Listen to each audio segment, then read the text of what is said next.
On the far-off world of Arrakis, a substance is found that is vital to that of space travel, the spice melange, which is sought after by all those in power, for it allows them, and humanity as a whole, to explore the emptiness of space in a quick and efficient manner across the dark voids between the stars.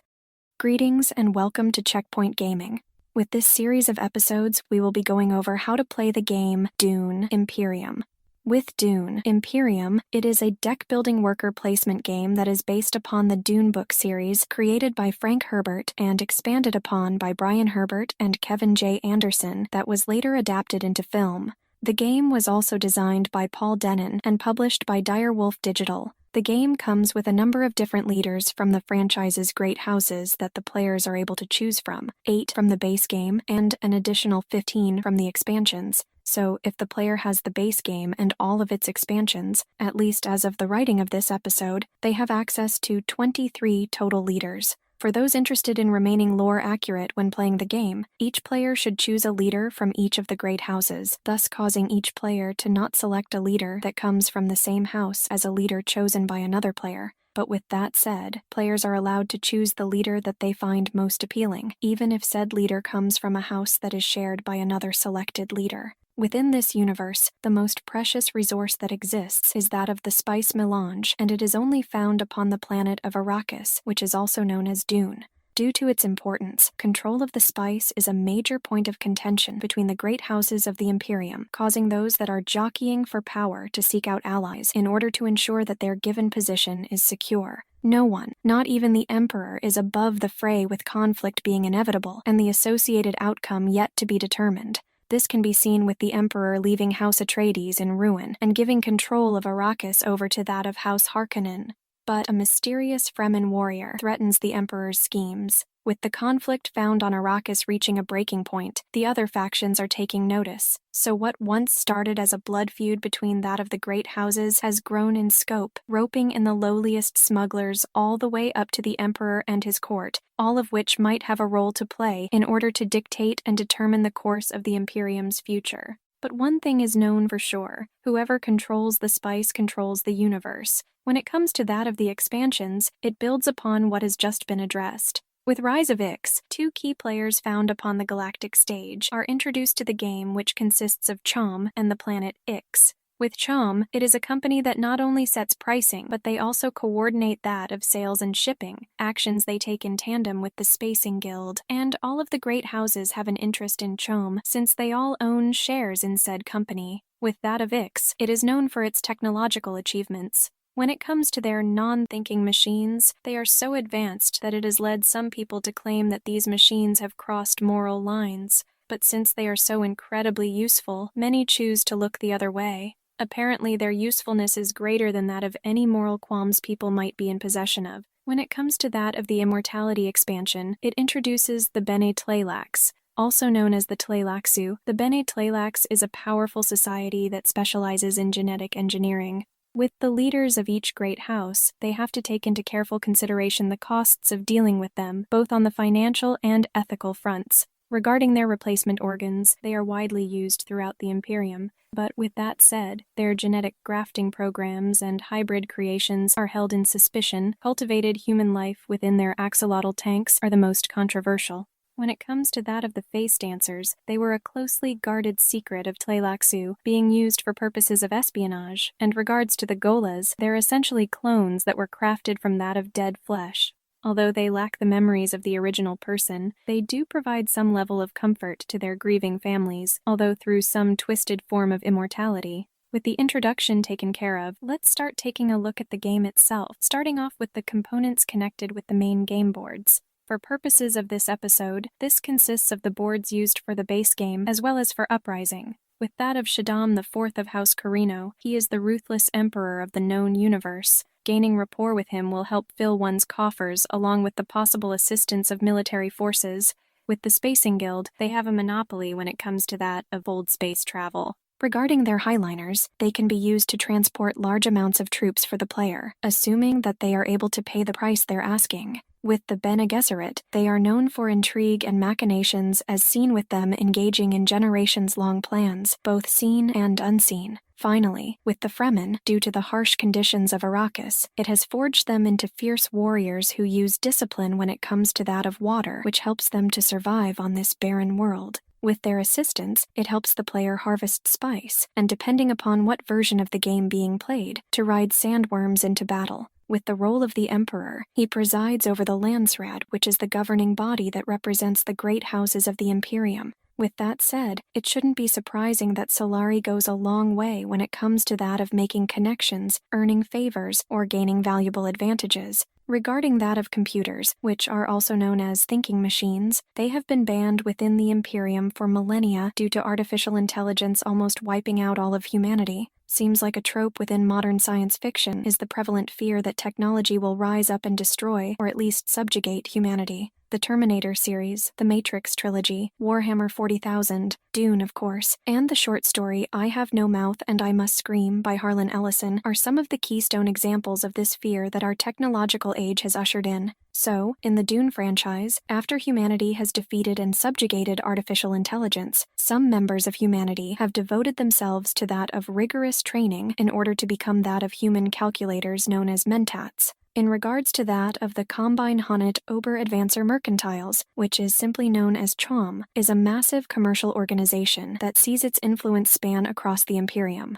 If a player needs some quick money, they can always make a deal with CHOM, while selling them spice will provide great rewards, along with strengthening important political pacts. With the populated areas of Arrakis, they represent important sites that allow for military campaigns to be staged, as well as to muster troops at most of these given locations. There are also some areas that are protected by a shield wall against sandworm encroachment, and when it comes to that of the sandworms, they are colossal beasts that rule the deserts of Arrakis, and they pose a constant threat to those that seek to obtain the spice melange. This is a double-edged sword, for space harvesters have to flee when the sandworms approach, but braving the deserts is the only way to reap its rewards, for one good harvest will be able to open innumerable doors. But for those who have mastered the way of the Fremen, along with their maker hooks, they might have other plans in store. With Dune, Imperium, each player is to take on the role of a leader of one of the great houses or another powerful figure found within the universe of Dune. Taking on the role of one of these leaders, each player is to go out and defeat their rival players in combat, wield what political influence they possess, and to form alliances with the 4 major factions within the game. A measure of this success is done through that of victory points. Whenever a player gains or loses victory points, it will cause their score marker to either move up or down the score track in accordance with the number of victory points said player has won or lost. When a round comes to an end, if any player has scored 10 or more victory points or the conflict deck is emptied, then the game comes to an end with the player that possesses the most victory points being deemed the winner. When it comes to each leader found within the game, they possess 2 unique abilities. Their first ability, which is found on the left-hand side of their respective card, is used during gameplay as described upon their leader card. With their second ability, which is found on the right-hand side of their respective card, is marked with the Signet Ring icon, which is activated when the player plays their Signet Ring card during their agent turn. At the start of the game, each player is to receive a deck of 10 cards, with each deck possessing the same set of cards. So basically, each player starts off with the same group of cards as all of the other players. With this starter deck, players are to add cards to it as well as to change it during the course of the game, with each player having the chance to obtain new cards during each round. But what do you expect? This is a deck-building game, so this type of change is a core part of the game mechanics. And since the cards that are available for a player to select can possess different abilities, it will cause each player's deck to deviate from that of the other players quite quickly. Whenever a player obtains a new Imperium or reserve card, it is to be first placed into their discard pile.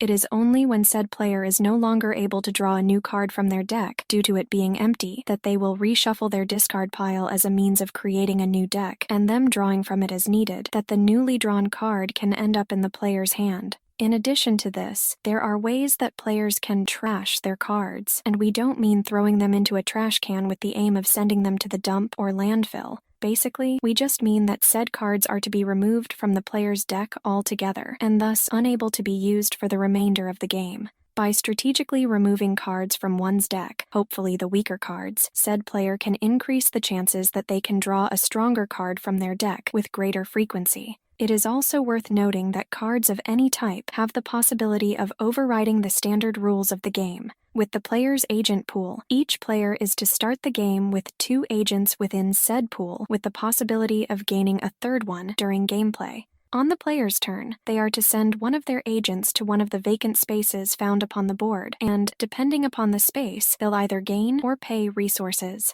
This will be something that we'll explain in greater detail later on in this episode. It is worth noting that agents and cards are tightly linked to one another. This is seen with the fact that the player can't send an agent to a given board space without first playing a card that allows said agent to travel to said board space. So, if a player doesn't have a card that allows them to send an agent to a given space, then said agent will be unable to visit said space. And if playing the base game, the Mentat agent is available for the players to use. With the Mentat agent, it is a freelance agent that a player is able to obtain, but only for a single round. So having the Mentat agent in their given agent pool, the player will get to perform an additional move for that given round. In Dune, Imperium, there are 4 factions represented upon the board, and they are powerful forces not only upon Arrakis, but across the Imperium itself. By increasing their influence and earning an alliance with one or more of these factions, it is a key way for players to achieve victory. When it comes to that of the player's faction cubes, they begin the game at the bottom of each faction's influence track. During the course of the game, the player's influence with any given faction can increase or decrease, depending upon what cards they play and the actions that they choose to take.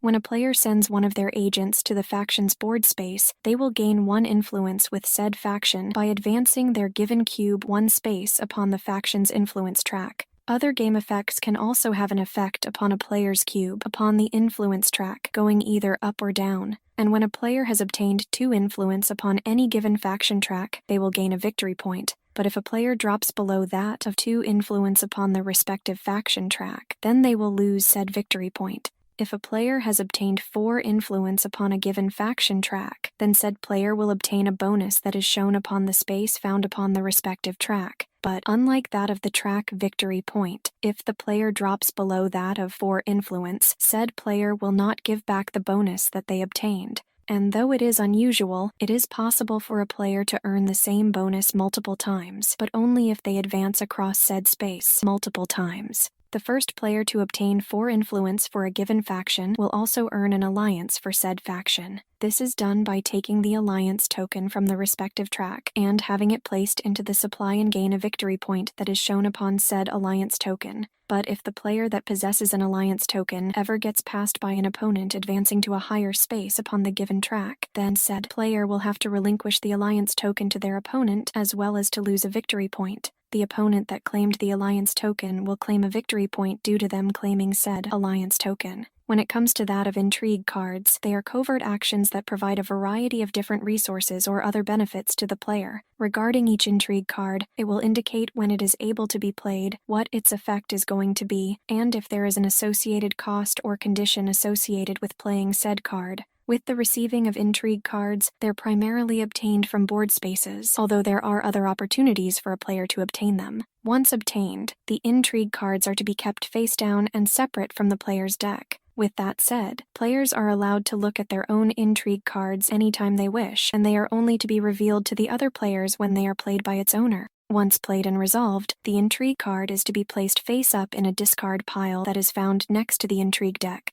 With the nature of the intrigue cards, they're divided into 3 types: plot, combat, and endgame. With the plot intrigue cards, they can be played at any time during the player's agent or reveal turn. With the combat intrigue cards, they can only be played during that of combat. And with the endgame intrigue cards, they can only be played when the game has come to an end. When it comes to that of the base game, it consists of the following components: a game board, a board space guide sheet, 15 water tokens, 24 Solari tokens, 23 spice tokens, 24 reserve cards, 18 conflict cards, 67 Imperium deck cards, 40 intrigue cards, 8 leaders with a turn sequence guide found on the card's backside, a mentat, a first player marker, 4 alliance tokens, and 4 Baron Harkonnen tokens, which are to be used with the Baron Vladimir Harkonnen leader. Regarding the Solari tokens, they are divided into large and small tokens, with the 4 large tokens possessing a value of 5 Solari, and the 20 small tokens possessing a value of 1 Solari.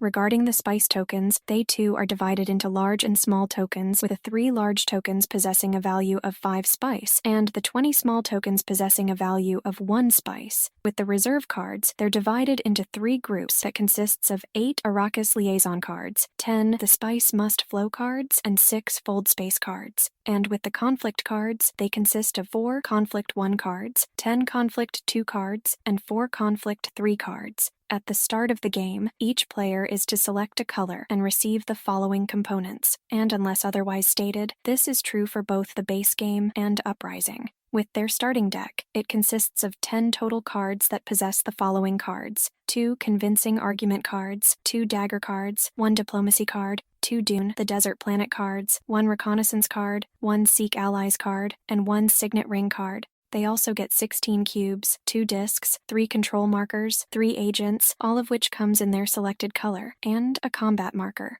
If playing Dune Imperium, Uprising, each player is to also receive 3 spies in their selected color. When it comes to that of setting up the game board is to be placed in the middle of the play area, followed by placing the Mentat upon its side within the Mentat space, if playing the base game. From there, the 4 alliance tokens are to be placed into the marked areas of their given faction's influence tracks. From there, separate the conflict cards into 3 groups in accordance to their back, that of Conflict 1, Conflict 2, and Conflict 3. Each group is to be shuffled separately in order to create a 10-card conflict deck that consists of cards from each conflict number. Start off by shuffling all 4 of the Conflict 3 cards and then place them, face down, into the conflict card area of the game board. From there, shuffle all 10 of the Conflict 2 cards, deal out 5 of them, and then place them, face down, atop of the Conflict 3 cards. Finally, shuffle all 4 of the Conflict 1 cards, deal out 1 of them, and then place it face down, atop of the Conflict 2 cards. This represents the conflict deck.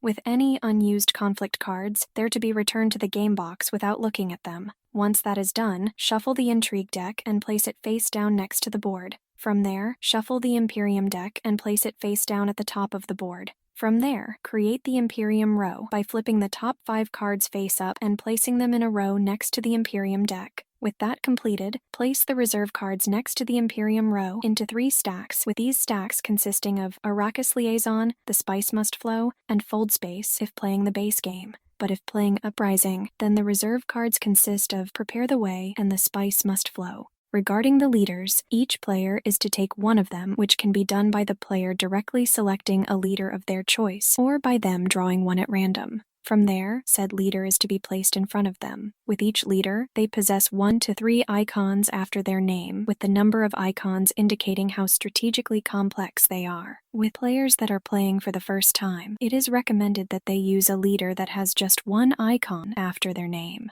If playing Uprising, then the players can only select Shaddam Carino IV if they're playing the Choam module. With their leader selected, each player is to take one of the 10-card starter decks, properly shuffle it, and place it face down to the left of their selected leader. Each player is then to take 1 water and place it into their given supply. A bank is also to be created that consists of Solari, Spice, and any remaining water tokens. If playing Uprising, the sandworms are to be included in the banking area. Each pile is unlimited, so if any given pile runs out of tokens, then a convenient substitute can be used. Also add the 4 Maker Hooks tokens to the banking area as well if playing Uprising. Regarding the player's agents, 2 of them are to be placed upon their leader card with their 3rd agent, which is known as the Swordmaster, placed next to the game board.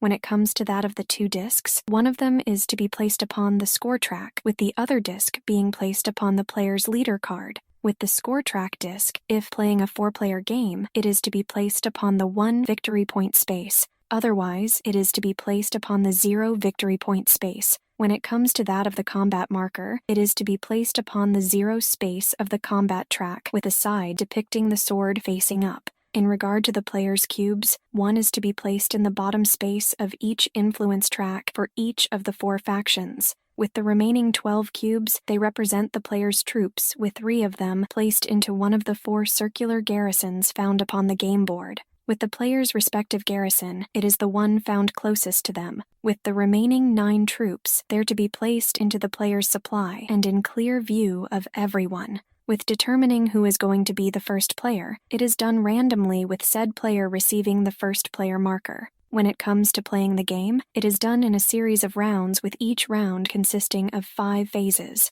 With these phases, they consist of the following. First is round start. Second is player turn, which consists of the agent turn followed by the reveal turn. Third is combat. Fourth is makers. And fifth is recall. With Phase 1 round start, as the name suggests, it is the start of the given round, and it begins with the revealing of a new conflict card from atop of the conflict deck, which is to be placed face up within the space found next to the conflict deck. If there are any conflict cards that exist in this spot from the previous round, the new conflict card is to be placed atop of it. From there, each player is to draw 5 cards from the top of their deck, thus creating their given hand for that round. With Phase 2, player turns, the round is to start off with the player who is in possession of the first player marker and moving in a clockwise direction, where each player is to perform 1 turn. On the player's turn, they are to perform an agent turn or a reveal turn. Generally speaking, the player will take the agent turn until they run out of agents to place, followed by performing the reveal turn. It is worth noting that performing the agent turn is optional, thus allowing the player to perform the reveal turn instead of performing an agent turn, even if they still possess agents. Once performing the reveal turn, the player's turns are to be skipped for the rest of the phase, while the other players are to go about finishing their given turns. And once all of the players have engaged in the reveal turn, the phase comes to an end. If a player is in possession of a plot intrigue card, they can play it at any time during this given phase on their own agent or reveal turns. At this point, let's discuss the card's anatomy. With the effects found upon each card within the player's deck, they are divided into 2 parts, the agent box and the reveal box. On any given turn, the player can only use the effects that are found in one of these boxes, so the player can either use the agent box during the agent turn or to use the reveal box during the reveal turn. With the card's name, it is found in the upper left-hand corner of said card, with the card's faction found just below the card's name, although not all cards are part of a faction. When it comes to that of the agent icons, they're found on the left-hand side of the card and are found mid-card. With the reveal box, it is found at the bottom of the card and runs its width. With the agent box, it is found just above the reveal box. With the persuasion cost, it is found at the upper right-hand corner of the card. And finally, with the acquire effect, it is found just below that of the persuasion cost. It is worth noting that not all cards are in possession of an acquire cost. During the agent turn, the player can play 1 card that is found in their hand, face up, in front of them. Upon doing so, the player is to send one of their agents from their leader card to one of the unoccupied spaces found upon the game board. But in order to send an agent to the board space, it will have to possess an icon within its upper left-hand corner that matches one of the agent icons that are found upon the card that the player plays. But if playing Uprising, spies can be played, which will have an alternative to this, which will be described later in this episode. When it comes to that of the agent icons found upon the card, if it possesses multiple icons, only one of them is allowed to be used. So basically, 1 card can't be used to send out multiple agents onto the game board. On top of this, an agent is not allowed to be sent to a board space that already has an agent found upon it. But if playing Uprising, spies can be played, which has an alternative rule to this, which will be described later in this episode. When placing an agent onto a board space, the player will have to pay the associated cost or meet any requirements connected with it. In addition to this, the card's agent box will have to provide an effect when it is played during the agent turn. The card's reveal box is also to be ignored during the agent turn, but if the card doesn't possess any agent icons upon it, then it cannot be played during the agent turn. It can only be played during the reveal turn. With some of the board spaces, the player will have to pay a cost to send one of their agents there. If the player is unable to pay the cost immediately before resolving the effects of the space or the card that was played, then said player can't send their agent there. When it comes to that of some of the board spaces, they require enough influence with a particular faction in order to send an agent to it. When it comes to that of the agent icons that are found upon each card, there are 7 of them found in the base game, while Uprising has 8 of them. In both the base game and Uprising, they share the following icons: Emperor, Spacing Guild, Bene Gesserit, Freeman, Landsrod, City, and Spice Trade. With the Emperor, Spacing Guild, Bene Gesserit, and Freeman icons, they correspond to the faction icons found along the faction tracks. With the Landsrod, its icon is that of a green pentagon. With the City, its icon is that of a blue circle. And with the Spice Trade, its icon is that of a yellow triangle. With that of Uprising, the 8th symbol is that of Spy, and its icon is that of a white eye. When a card is played and an agent is sent to the appropriate board space, said player will gain the effects of said board space along with the effects that are contained within the agent box of said card. If the board space belongs to that of one of the factions, then the player is to move their given cube up one space upon the respective influence track. When it comes to that of carrying out all of the associated effects, they can be done in any order. Although some cards have their effects written out, many are just presented as icons. For an explanation of all of the board spaces, players can refer to the board space guide sheet as well as the back cover of the rulebooks for all of the game icons and any additional game terms. Regarding the arrows that are found upon the cards and board, they indicate the cost the player will have to pay in order to get the effect. With the cost, it is either found to the left or above the arrow, with the effect either found to the right or below the arrow. It's worth noting that the player doesn't have to pay said cost, but if they don't pay the cost, then they won't gain the associated effect. It is also worth noting that the player can only pay the cost and gain the effect once during any given turn. So basically, no double dipping. At the beginning of any given round, the current conflict card is to be revealed, which offers a list of rewards for each player that competes in combat. Whenever a cube icon appears upon a given card or board space, then the player will recruit a single troop. This is done by taking a troop from the player's supply and placing it into their given garrison found upon the game board.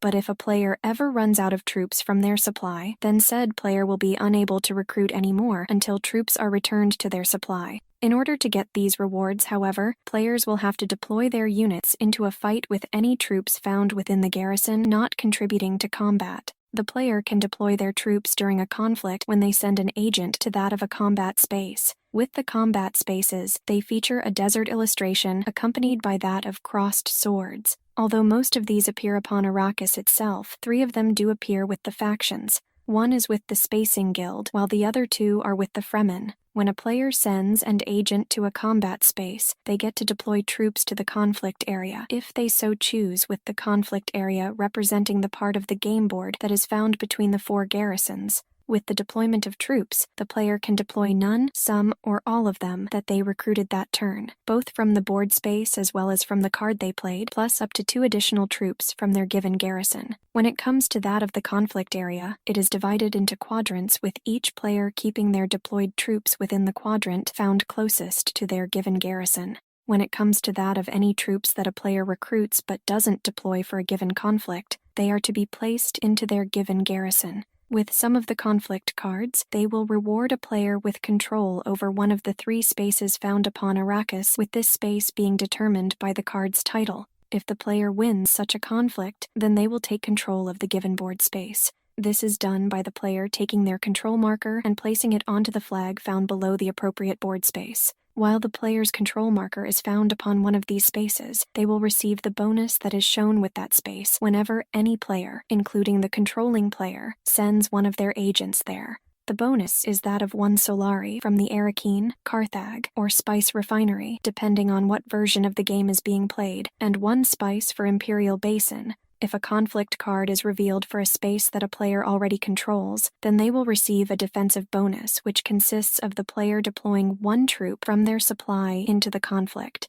Found on the board are 3 spaces that are in possession of a maker icon, where the player is able to harvest spice. When an agent is sent to one of these spaces, then its controlling player will gain the base value spice that is shown there, plus any bonus spice that has accumulated there, something that we'll address later. During the reveal turn, it occurs when a player no longer has any agents available for them to use, or they choose to not place any more of them, and it consists of the following steps, which are to be done in this order: reveal cards, resolve reveal effects, set strength, and clean up. When it comes to that of reveal cards, all remaining cards in the player's hand are to be revealed face up in front of them, keeping them separated from the other cards that the player played during the agent turns. Once revealed, the player will gain the effects that are listed within the reveal boxes for each card that they just revealed. This excludes any cards that the player played during the agent turns that occurred earlier in the round. When it comes to that of resolving the effects of the reveal, they can be done in any order the player desires. On top of this, the player has the option of using persuasion that they have obtained in order to acquire new cards to add to their deck, which can be done before, between, or after the player takes care of the reveal effects. Once the reveal turn is over, it's time to determine the strength of the player's forces for combat for the given round. With every unit that a player has in the conflict, it will add to the strength of their forces. It is worth noting that any units a player has in their garrison or supply will not contribute to said conflict due to units having to be deployed first in order for them to have an effect. With every unit that a player has in the conflict, it has a strength value of 2. If playing Uprising, the player gets to deploy sandworms into the conflict, which have a strength value of 3. With every sword that a player reveals during the reveal turn, it has a strength value of 1. With all of that said, the player will have to have at least one unit in the conflict in order for them to have any strength in said conflict. If a player ever loses their last unit in a conflict, then their strength has been reduced to 0, and the strength value cannot be increased by any means, including any swords that are flipped during the reveal turn. After a player has totaled their force's strength, they're to announce it to their opponents, followed by moving their combat marker to the corresponding space found upon the combat track. And if a player's strength ever exceeds that of 20, then they're to flip their combat marker over to that of its plus 20 side, followed by starting over at the beginning of the combat track. It is worth noting that when playing Uprising, determining a player's strength is no longer a step in and of itself. Instead, it allows the players to set their strength any time during the reveal effects, thus updating their force's strength as needed. This is done as a means of allowing cards such as the Gurney Halleck Leader to reference their strength during the player's reveal turn. When it comes to that of the cleanup phase, all of the cards that a player has in front of them are to be removed and placed into their respective discard pile. This extends to all of the cards that were played during the player's agent and reveal turns. With that of Persuasion, a player gains them during a round when a card that has a Persuasion icon found on it gets revealed during the reveal turn. With Persuasion, it is used to acquire new cards for the player's deck, and depending upon what version of the game is being played, it will determine where the player is able to pull cards from. In both that of the base game or that of Uprising, the player can acquire any of the 5 face-up cards from the Imperium row or the Spice Must Flow from the reserve. If playing the base game, they can also draw from the Arrakis Liaison from the reserve, while if Uprising is being played, they can also draw from the Prepare the Way from the reserve. When it comes to that of Fold Space, it is acquired from the board space that is of the same name. With the given card cost, it is found in the upper right-hand corner of the card. As long as the player flips enough Persuasion, they can acquire as many cards as they desire. With the spending of Persuasion, players can pool them from multiple sources in order to obtain a single card, or they can split it from a single source in order to obtain multiple cards. Given the fact that players are never able to save or otherwise bank the Persuasion that they obtained, it is not represented by any given tokens, with any Persuasion that the player doesn't spend during the reveal turn being lost. And when a new card has been acquired, it is to be placed face up in the player's discard pile, having to shuffle said cards along with the rest of their discard pile in order to put said card to use. And this shuffling process only occurs when the player has run out of cards to draw from their given draw deck. Regarding the Imperium row, it will always possess 5 cards. Whenever it goes below that of 5, a new card is to be flipped in order to replace any cards that were acquired by the players from atop of the Imperium deck. What this means is that after a player has acquired a card from the Imperium row, they are able to acquire the card that is flipped to replace it, assuming that said player has enough Persuasion to acquire it. Once all of the players have completed the previous phase, they move into the combat phase. Starting with the player who possesses the first player marker and moving in a clockwise direction, each player that has at least one troop found in the conflict has the option to play any number of combat intrigue cards that they possess, or they can choose to pass. It is worth noting that a player isn't required to pass just because they decided to pass earlier in the combat phase. After each player involved in combat has passed consecutively, they are to move on to combat itself. If one of the combat intrigue cards changes or otherwise alters the number or strength of the units that a player has in said conflict, then said player is to adjust their combat marker accordingly upon the combat track. It is worth noting that some of the conflict intrigue cards have the phrase, "when you win a conflict." With these particular combat intrigue cards, the player that possesses them don't have to play them before combat is resolved. Instead, the player is able to wait until they win the conflict to reveal it. But with that said, it has to be played before moving on to the next phase. With the rewards that are given from the conflict card, they are given to the players based upon the strength of their units, as shown upon the combat track. The player that has the highest strength value wins the conflict, as well as to obtain the top reward that is listed upon the conflict card. From there, the player that has the second highest strength is to gain the reward listed next upon the conflict card. When it comes to games that consist of 4 or 6 players, then the player that has the third highest strength is to receive the third listed reward. But if playing a game with 3 or fewer players, then the third reward listed upon the conflict card is only to be used for purposes of a second-place tie. If playing Uprising, after the rewards have been handed out, the winner is then to take the conflict card and place it face up within their supply, followed by checking to see if the battle icon matches their objective card or any other conflict cards they possess. With players that have committed no forces or have had their strength reduced to 0, they will not receive any reward. Once all of the rewards have been handed out, then each player is to reclaim all of the troops that they committed to the conflict and place them into their supply, not their garrison. From there, reset all of the combat markers back to that of 0 upon the combat track, and if a player's combat marker has been flipped to that of +20, then it is to be returned to its sword side. If playing Uprising, then any sandworms that were used during the conflict are to be returned to the bank. If a tie is to occur in a conflict for that of first place, then no one has won it. And if playing Uprising, the conflict card is to remain on the board and is not to be placed into anyone's supply. With the giving out of rewards, the players who tied for first are to receive the second place reward. With the players who tied for second place, then each player is to receive the third place reward. And for any players that tie for third place, they are to receive nothing. If playing with 3 or fewer players, then no other rewards are to be given for the conflict. But in a game that has 4 or 6 players, and there are 3 or more players tied for first place, then no other rewards are to be rewarded. But if only 2 players are tied for first, then the remaining players are to compete for the third place reward. In the maker phase, spice is able to be accumulated from certain maker board spaces. There are 3 of these spaces found upon the board, and they possess a maker icon, which is just a depiction of a sandworm. If playing a 6-player game, there's a 4th available board space. If the board space doesn't have an agent on it for a given round, then 1 spice from the bank is to be placed onto the maker space, and if the maker space already has spice on it, then it is to be added to the spice that is already found there. With a recall phase, if a player has obtained 10 or more victory points upon the score track, or the conflict deck runs out of cards, then the endgame is triggered.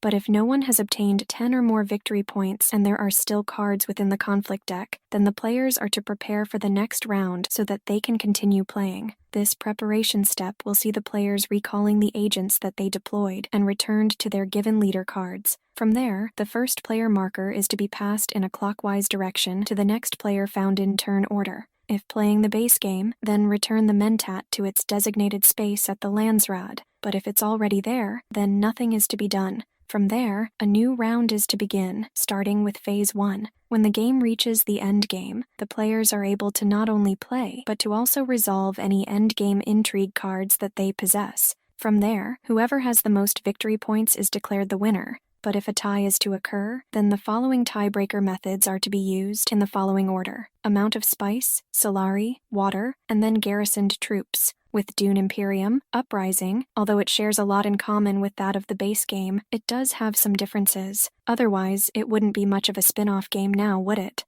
With that said, assume that the rules from the base game are in play here, unless otherwise stated. Regarding the components for Uprising, it consists of the following: a 2-sided game board, a board space guide sheet, 20 water tokens, 28 solari tokens, 27 spice tokens, 8 sandworms, 18 reserve cards, 16 conflict cards, 69 Imperium deck cards, 44 intrigue cards, 9 leaders with a turn sequence guide found on the card's backside, 5 objective cards, a first player marker, 4 alliance tokens, and fade tokens, which are to be used with the Fade Routha Harkonnen leader. Regarding the Solari tokens, they are divided into large and small tokens, with the 8 large tokens possessing a value of 5 Solari and the 20 small tokens possessing a value of 1 Solari. Regarding the spice tokens, they too are divided into large and small tokens, with the 7 large tokens possessing a value of 5 spice and the 20 small tokens possessing a value of 1 spice. Regarding sandworms, they consist of 8 total figures that are divided into 4 plastic and 4 wooden figures, and based upon player preference, either or both sets can be used during the game. When it comes to that of the reserve cards, they possess 8 Prepare the Way cards and 10 the Spice Must Flow cards. When it comes to that of the new leader cards, one of them can only be used with the Choam module.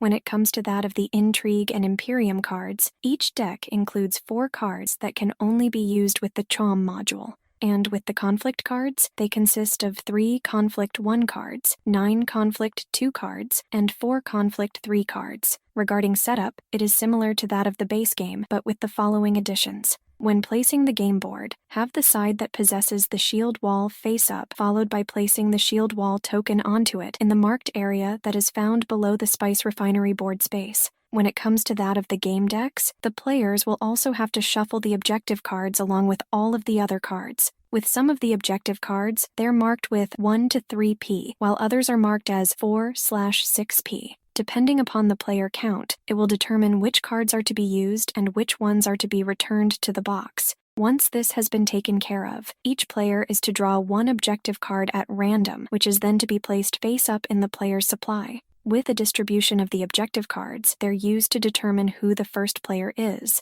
This iteration of the game also doesn't use the Mentat figure, nor does it use the fold space cards. With that of sandworms and maker hooks, they are to be placed into the bank. Each player also has spies placed into the supply as well as their other components. When it comes to that of unit types in Uprising, they consist of troops and sandworms. Whenever a sandworm icon appears upon a card or a board space, said player who played the card or placed an agent onto the board space is to summon a sandworm and to immediately deploy it into the conflict and never into the player's garrison. This is probably because they're too large and monstrous to contain. When it comes to that of summoning a sandworm, 2 restrictions are in place. The first restriction is that a Maker Hook token is required upon the player's garrison before they can summon a sandworm. The second restriction is that a sandworm is unable to be summoned to a conflict that is protected by the shield wall. Otherwise, the shield wall wouldn't be much protection. And there are 3 important locations that are protected by the shield wall, that of Arakeen, Spice Refinery, and Imperial Basin.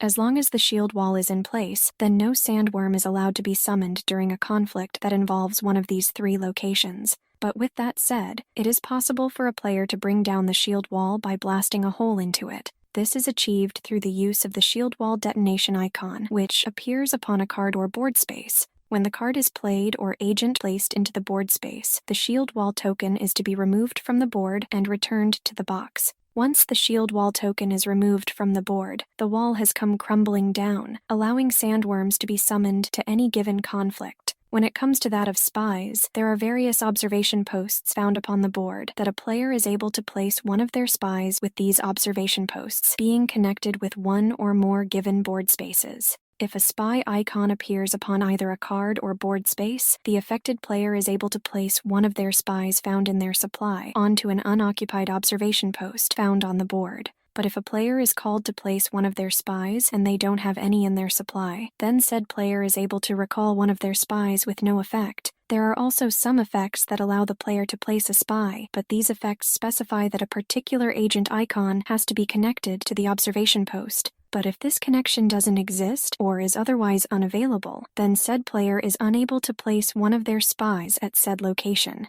If a recall spy icon is found upon a card, then said player is able to return one of their spies found at one of the observation posts back to their supply. This is typically done in order for said player to gain a powerful effect, but in order for a spy to be recalled without the use of a card, it is through one of the 2 following effects. First is Infiltrate. With this effect, it allows the player to send an agent to a board space that is occupied by another player's agent, which is done by recalling their spy from an observation post that is connected to said board space. This allows their agent to ignore the other player's agent, thus allowing the player's agent to be sent to said board space. Second is Gather Intelligence. With this effect, whenever a player sends an agent to a board space, they can recall their own spy from a connected observation post in order for them to draw a card. Said player has the option to do this immediately after placing their agent into said board space before they receive any effects that are associated with the given board space or with the card that they played.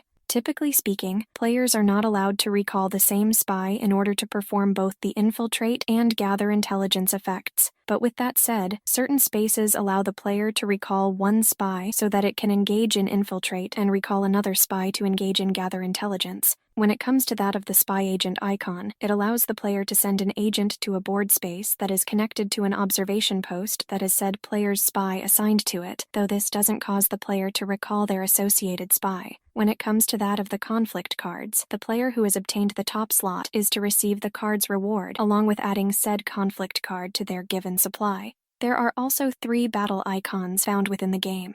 They consist of Crysknife, Desert Mouse, and Ornithopter. When a player wins a conflict and take its respective card, they're to check if they possess another face-up conflict or objective card in their supply that possesses the same battle icon. If so, they will have to flip the matching pair of cards face down, gaining 1 victory point when doing so. And when it comes to that of taking rewards from a conflict, if a player has 1 or more sandworms found in said conflict, then the listed reward they take is doubled. Although most rewards are able to be doubled, some of them aren't. This consists of taking control of a location, as well as the battle icons that are connected with the conflict cards a player wins. If a reward offers an option that has a player pay a cost in order to obtain something, they can pay said cost for a second time in order to gain said reward again. With all of that said, it is possible for Uprising to be combined with the base game. If this is done, it is recommended that the player doesn't combine the conflict cards from the 2 sets. It is possible for the players to do so if they wish, but it'll make it harder for them to combine the battle icons. And since Mentat isn't found in Uprising, the calculated higher intrigue card should be removed. And if going with the base game, the sort through the Chaos conflict card should be removed. When it comes to the Intrigue and Imperium decks, the players are free to shuffle the cards from both sets together, or they can create a custom blend. So with that said, that is what you need to know about how to go about playing both the base game Dune, Imperium, as well as its standalone variant Dune, Uprising. With that taken care of, we can start talking the expansions to the game. If you like this episode, feel free to give it a like. And if you want to stay up to date on any future episodes we upload, go ahead and subscribe. You can also support us on Patreon for as little as $1 a month at patreon.com/checkpointgaming. See you in the next episode, and happy gaming.